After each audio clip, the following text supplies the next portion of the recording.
Saya teringat hari pertama saya duduk di bangku akademi. Kami ditanya oleh seorang jenderal bintang 4 penuh yang namanya sangat dihormati serta ditakuti di era dia berkuasa saat itu. Dia bertanya, apa tugas intelijen? Yang hadir di ruangan itu terdiam semua. Dan beliau jalan keliling-keliling dan tepat di depan meja saya dia stop dan menggebrak meja saya. Apa tugas intelijen, Mardigu? Saya dengan setengah gemetar berkata, First line of defense, garda terdepan sebuah pertahanan negara. Kelas mendadak hening dan menegang karena dia bergeming dan wajah kerasnya memerah. Bukan, katanya melotot kepada saya. Saya diam saja, namun hati kecil saya tetap bertahan pada pemahaman saya. Tugas intelijen adalah garda pertahanan yang terdepan. Kalau diibaratkan kita punya rumah di pinggir hutan, maka kita wajib punya anjing penjaga. Lalu satpam atau penjaga rumah. Anjing penjaga tadi, penginderaannya harus tajam. Mungkin kalau anjing dia diibaratkan anjing herder, galak, tajam, bengis, penginderaannya tajam, matanya bisa melihat dalam gelap dan cerdas, sehingga bisa mengantisipasi pencuri atau penjahat yang akan merampok kekayaan rumah kita.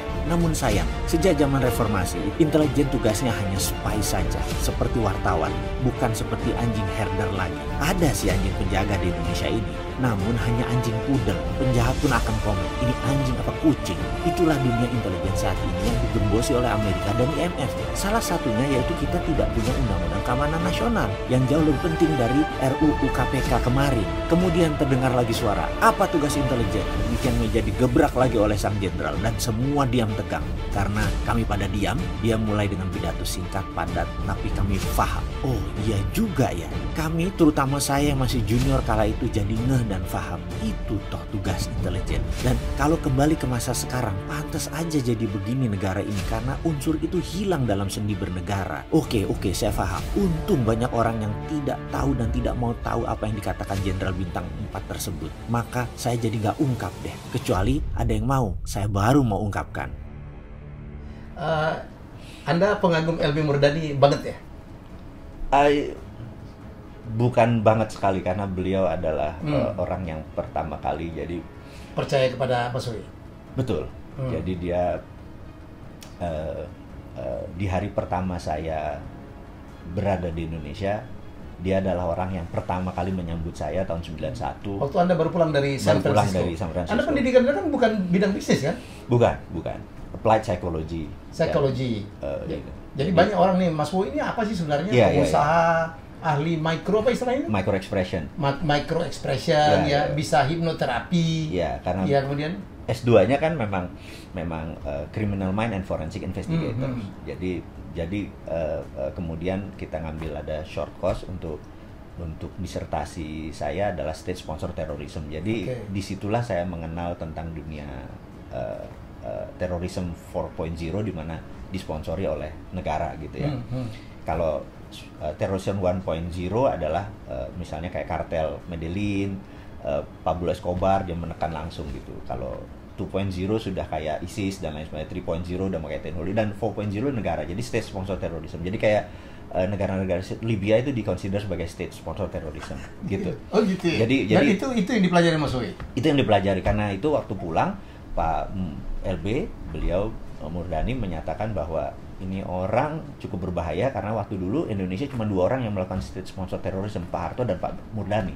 Jadi dia mengawasi saya, istilahnya. Dan saya waktu itu kan tidak bisa, ya karena itu kedekatan kita sama dunia shadow yang saya bilang itu karena beliaulah yang mengajari langsung. Dan hari pertama saya ingat ditanya karena ya, apa tugas intelijen? Gitu, saya bilang.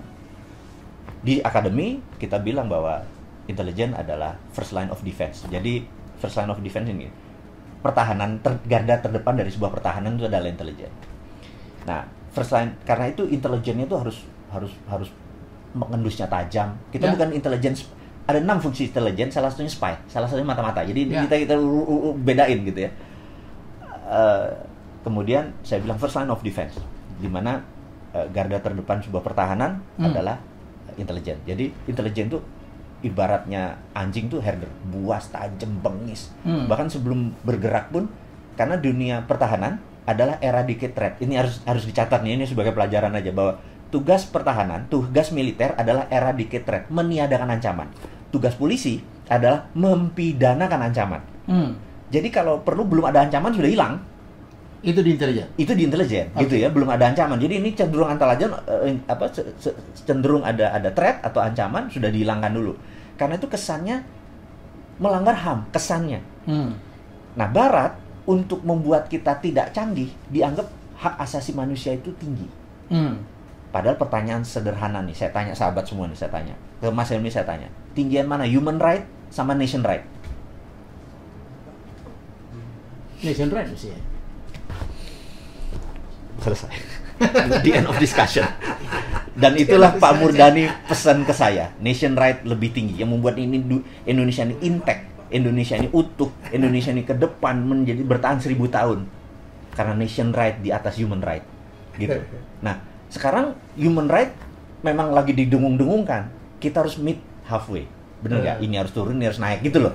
Nah, inilah kita pentingnya mengedukate, karena itu saya punya master knowledge agak berbeda nih. Itu saya terus deliver karena jadi, itu Mas Wowi itu memang tahunya terlalu banyak gitu ya. Dia ngerti terorisme. Makanya sebelum-sebelumnya dia lebih dikenal di TV itu kan kalau ada terorisme gitu dipanggil gitu ya untuk minta pendapat.